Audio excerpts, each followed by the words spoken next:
नमस्कार, मैं अमिताभ बच्चन बोल रहा हूँ। कौन बनेगा महाकरोड़पति से 25 लाख रुपए जीत गए। बहुत बहुत बधाई आपको।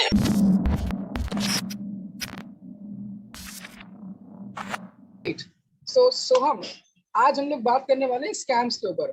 एंड सोहम, मैं एक काउंटर क्वेश्चन करना चाहता हूँ। According to you, who are the most creative people? Generally सबसे क्रिएटिव लोग कौन होते हैं? देयर आर टू ऑप्शंस, मतलब मेरे पास दो आंसर्स एक्चुअली। ऑप्शंस तो नहीं हो सकता वो में, क्योंकि वो दोनों ही क्रिएटिव है अकॉर्डिंग टू मी। एक तो है जो लेजी होते हैं। The lazy people are highly creative. अगर कुछ काम है, डिफिकल्ट काम है, एक लेजी पर्सन को दे दो, कुछ ना कुछ तो जुगाड़ लगा के he will do that work, because he is lazy. वो मेहनत तो करेगा नहीं। Yes. So and the second is जो चोरी करते हैं, फ्रॉड करते हैं, स्कैम करते हैं, because you know Jamtara the boys like लड़कियों की आवाज में बात करना, एंड मतलब तरह तरह की आवाजें निकाल कर सामने वाले को एक हनी ट्रैप में फंसा लेना, एंड ऑल दीज थिंग्स। तो ये जो लोग हैं काफी माहिर रहते हैं इन सब बातों में। So I guess lazy person and second hand scamsters both are highly talented and creative. मतलब ये मानना होगा। क्या अभी आज का डिस्कशन लेजी लोगों पे तो नहीं है, लेकिन स्कैमस्टर्स पे जरूर है। सो गाइस, आज हम देखेंगे ये कैसे जो स्कैमस्टर्स है, ठीक है, उनके जो इतना क्रिएटिव माइंड है, वो कैसे आपको मैनिपुलेट करते हैं और कैसे हम इन स्कैम्स में फंस जाते हैं। ठीक है, तो मैं बहुत सारे टाइप्स ऑफ स्कैम्स लाया हूँ। एक्चुअली हमारे एपिसोड का टाइटल ही है अनबॉक्सिंग ऑफ स्कैम्स। ठीक है, तो आज हम इंटरनेट स्कैम्स का अनबॉक्सिंग करेंगे और देखेंगे कि ये जो टाइप्स ऑफ स्कैम्स है, इनके पीछे हम ना अपना मेंटालिटी चेक करेंगे। और जब भी मैं कुछ बता रहा हूँ, you just question yourself कि इस केस में मैं क्या सोचता था, because end of the day ये स्कैमस्टर्स हैं। एक चोर जब घर में आता है तो वो डायरेक्टली अपने फिजिकल पावर से चोरी करता है, लेकिन ये स्कैमस्टर्स अपने मेंटल पावर का यूज करते हैं। वो जानते हैं कि आपकी साइकोलॉजिकल चीजें कैसी चल रही हैं, आपके आसपास का एनवायरनमेंट, आपकी इकोनॉमिक सिचुएशन कैसी है, और उस बेसिस पे वो स्कैम करते हैं, राइट? तो सोहम, मैं सबसे पहला स्कैम बताऊंगा जो मेरे साथ कल रात में एग्जैक्टली होने वाला था, मतलब ऑलमोस्ट होने वाला था। It was the great KBC scam, या कौन बनेगा करोड़पति। तो सोहम, माइट भी मैं कल शाम में करोड़पति बन जाता और आज मैं ये एपिसोड शूट ना कर रहा था, मैं आराम से किसी बीच में मस्त मजे मार रहा था, राइट? सो ये जो स्कैम का जो पूरा मैसेज आया, ये मैसेज कुछ इस प्रकार था। कौन बनेगा महाकरोड़पति से 25 लाख रुपए जीत गए। बहुत बहुत बधाई आपको। ये सब लिखा है इस कार्ड में। ये देखिए, ये जो कार्ड है इसमें लिखा हुआ है सर। मैं व्हाट्सएप ऑडियो फाइल आती है और वो ऑडियो फाइल में हमें बोला जाता है कि आपको चूज किया गया है केबीसी के विनर के लिए। केबीसी की एक लॉटरी निकली है जिसमें उन्होंने आपको एज अ विनर चूज किया है। You need to call them and you need to claim your money. Okay, फिर जब आप उन्हें कॉल करते हैं तो कॉल करने के बाद फिर वो आपको आगे डायरेक्शंस देते हैं कि आप अपना बैंक अकाउंट नंबर बताइए, आप यहाँ यहाँ ये फॉर्म भरिए, ये सब चीजें करिए। ठीक है, अभी ये स्कैम्स जो होते हैं ना, ये दो टाइप के होते हैं गाइस। ये बात याद रखिए, हर स्कैम में आपका पैसा ही नहीं लॉस्ट होता है। कुछ स्कैम में बस आपका इंफॉर्मेशन लॉस्ट होता है, लेकिन वो जो इंफॉर्मेशन होता है वो बहुत ही सेंसिटिव होता है, राइट? अभी जो केबीसी स्कैम है, इसको मैं कहता हूँ द एसएमएस स्कैमिंग। हमें एसएमएस आते हैं, आप करोड़पति बन गए हैं, हमें एक बहुत ही बेसिक सा क्वेश्चन आता है, बताइए इनमें से एनिमल कौन है, लायन है या पिकॉक है? और हम कहते हैं यार इसका आंसर तो मुझे पता है, और उसके ऊपर आपको 25 लाख रुपए मिल रहे हैं। Alright, now just a basic human mind आप लगाइए और ये सोचिए, क्या सच में इतने सिंपल क्वेश्चन के लिए हमें 25 लाख रुपए मिलने चाहिए? और इन लोगों को हमारे नंबर्स कैसे मिले? सो दैट जहां से ये पॉइंट ऑफ स्कैम स्टार्ट होता है ना, सो हम we need to start asking ourselves question, ये मैसेज मुझे ही क्यों आया? क्या मैंने इस मैसेज के लिए रजिस्टर कराया था? क्या मैंने किसी वेबसाइट पे ऐसा कोई अपने आप को कहीं पे साइन अप कराया है कि मुझे ऐसे क्विज खेलना है, right? So this is the thing that we need to ask ourselves. ये जो एसएमएस स्कैमिंग होती है, ये एसएमएस स्कैमिंग का पूरा जो कॉन्सेप्ट होता है वो इस प्रकार से होता है कि हम आपको एक मैसेज भेजेंगे, अगर उस मैसेज को मैं 1 लाख या 1 करोड़ लोगों को भेजता हूँ, मेरा ओवरऑल कॉस्ट कितना हो रहा है? 10 लाख रुपए, 5 लाख रुपए। 5 लाख रुपए में मैं 10 करोड़ ऑडियंस को अपना एक मैसेज प्रोवाइड कर पा रहा हूँ। अब उसमें से अगर मेरा टर्नआउट रेशो, सपोज मुझे 100 लोगों ने मैसेज किया, 100 नहीं, एटलीस्ट 10,000 लोग रिप्लाई करते हैं, राइट? और उन 10,000 लोगों से मैं अगर 100 रुपए भी निकाल ले जाऊं, ओके, तो मैं आराम से अपना 10 लाख रुपए का जो पैसा है, जो कैपिटल है, वो निकाल ले जाऊंगा। अभी स्कैमस्टर्स ना यही प्लान करते हैं, उन्हें पता है कि इसमें से जो 80% जनता है वो उन्हें रिप्लाई नहीं करने वाली है, लेकिन वो उन 20% के लोगों के लिए रुके हैं जो रिप्लाई बैक करते हैं। आपको ये समझना है कि ये लोग रिप्लाई बैक करते क्यों है, क्योंकि जब भी कोई स्कैम का मैसेज हमारे पास आता है उस टाइम पे हमें देखना है हमारी सिचुएशन क्या है। सो हम कभी भी देखना 10,000 देना, क्वेश्चन पेपर गारंटी नहीं मिलेगा कि नहीं, ये भी गारंटी नहीं वो क्वेश्चन पेपर सही होगा भी कि नहीं, फेल भी हो सकता है। अब जो बंदा पिछले 20 साल से टॉप करते आ रहा है उसे उस क्वेश्चन पेपर की जरूरत नहीं है।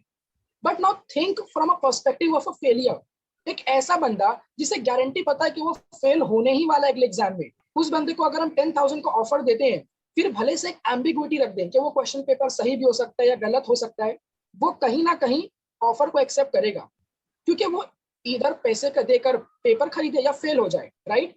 तो ये जो स्कैमस्टर्स हैं इन्हें पता है कि हमारी इकोनॉमिक सिचुएशन क्या चल रही है, राइट। तो जो एसएमएस स्कैमिंग का कॉन्सेप्ट है ये अक्सर हमारे पेरेंट्स को आता है, ठीक है, जहां पे हमारे जो पेरेंट्स हैं उन्हें मैसेज दिया जाता है कि ठीक है ये जो एसएमएस है आप इसमें जाइए, आपका जो बच्चा है उसको ये मिल जाएगा, चाइल्ड इंश्योरेंस मिल जाएगा, एक्सेट्रा एक्सेट्रा।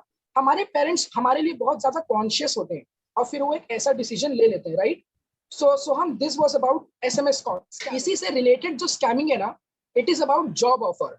ओके, अब ये बहुत ही ज्यादा कॉमन है, बहुत ही ज्यादा कॉमन है। आप देखोगे सोहम आपको मैसेज आता है 25,000 रुपए में 2 घंटे काम कीजिए डेली, बस आपको टाइपिंग करनी है और आपको 25,000, 50,000, 1 लाख रुपीज तक की ऑफर्स होते हैं कि आपको मिलेंगे। यहाँ पे जो हमारा एग्जैक्टली वही गेम चलता है कि हमें खुद से क्वेश्चन करना है कि क्या इकोनॉमी में, इंडिया की इकोनॉमी में ऐसा कोई जॉब एग्जिस्ट करता है जहां पे बस टाइपिंग करने से हमें 50,000 रुपीज मिल रहे हैं, राइट। अगर ये जॉब एग्जिस्ट करता है तो ये सिर्फ मुझे क्यों पता और बाकी लोगों को क्यों नहीं पता। इस कंपनी के बारे में इंक्वायरी कीजिए।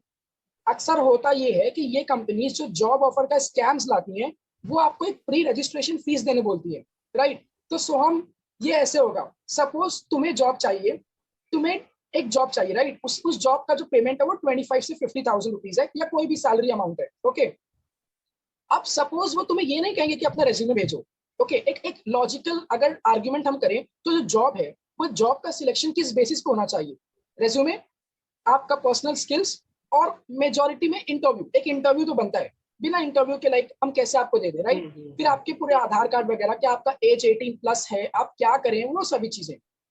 सो हम ये जो वेबसाइट्स होती हैं जो जॉब अप्लाई करने के लिए कहती हैं, मैं naukri.com की बात नहीं कर रहा हूँ, मैं इंटर्नशाला की बात नहीं कर रहा हूँ। These websites genuinely told you कि अपने रेज्यूमे अपलोड कीजिए, वो उनका मॉडल अलग है। मैं बात कर रहा हूँ ऐसे वेबसाइट्स की जो सबसे पहले एक ऐसा जॉब देंगी सोहम जो कोई भी कर सकता है, ठीक है, कोई भी कर सकता है। रीजन क्या है, ताकि वो मास ऑडियंस को ला सके। अगर कोई जॉब ऐसा हो जो कोडिंग का हो तो वहां पे मेजोरिटी ऑडियंस जिसे कोडिंग नहीं आता है वो बाहर हो जाएगी। अब ये कहते हैं कि हम आपको टाइपिंग की जॉब दे रहे हैं, हम आपको कॉपी पेस्ट का जॉब दे रहे हैं, आप कॉपी कीजिए, पेस्ट कीजिए जाके, बस इतने का आपको 10,000 रुपए, 15,000 रुपए आराम से मिलेंगे। अब यहाँ पे सोहम, मैं अगर 18 साल का बच्चा हूँ या 16 साल का बच्चा हूँ, मैं तो यही सोचूंगा यार मैं तो ऑलरेडी फ्री रहता हूँ, व्हाट इफ मैं इसके लिए अप्लाई करूँ, मुझे तो कॉपी पेस्ट करना है, मैं तो ऑलरेडी मोबाइल चलाते ही रहता हूँ, तो अगर कुछ पैसे बन रहे हैं तो अच्छी बात है। कभी भी हमारे पेरेंट्स की इन चक्करों में नहीं फंसते हैं, क्योंकि उनको पता है कि जो सोर्स ऑफ इनकम है वो लाना कितना मुश्किल है। एक 100 रुपए कमाने के लिए कितनी मेहनत करनी पड़ती है उन्हें पता है। लेकिन अगर मैं हूँ या सोहम तुम हो, और अगर हम इतने मैच्योर नहीं है, हमारी जो अंडरस्टैंडिंग इतनी डेवलप नहीं हुई है, तो हम यही सोचते हैं यार एक कॉपी करने से अगर मुझे 10-15 हजार मिल रहे हैं तो क्या प्रॉब्लम है। अब वो बात करते हैं आपको रजिस्ट्रेशन फीस की। वो कहते हैं कि हमें आपको चाहिए कि आप एक कमिटमेंट दो हमें, ओके। हम ऐसे सबको थोड़ी देंगे, आप दीजिए हमें commitment.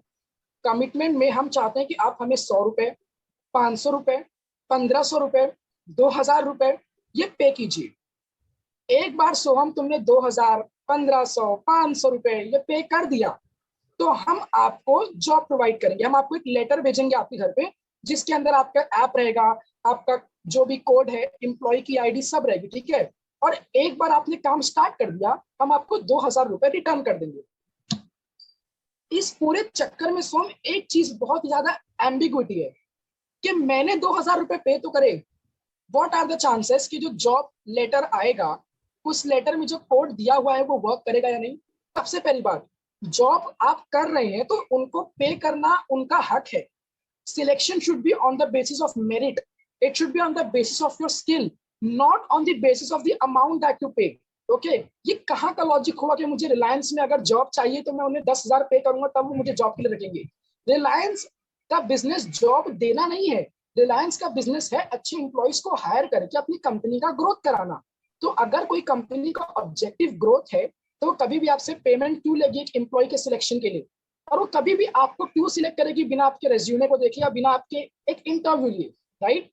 So yes, that was about job offer scam. So any question?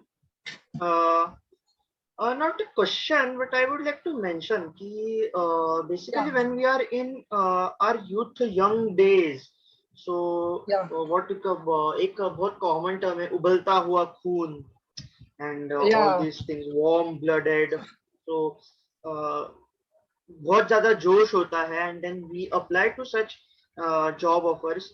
आजकल WhatsApp पर तो ऐसे हर रोज आते रहते हैं, like there are hundreds of job offers each and every day.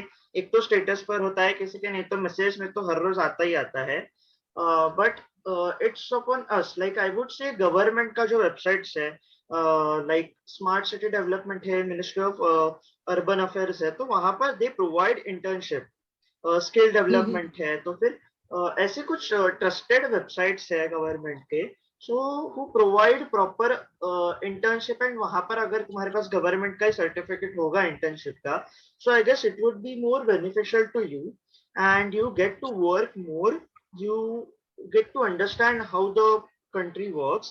So rather than trusting such WhatsApp forwards, go to some credible sources of internship, वहां से तुम लोग कर सकते हो।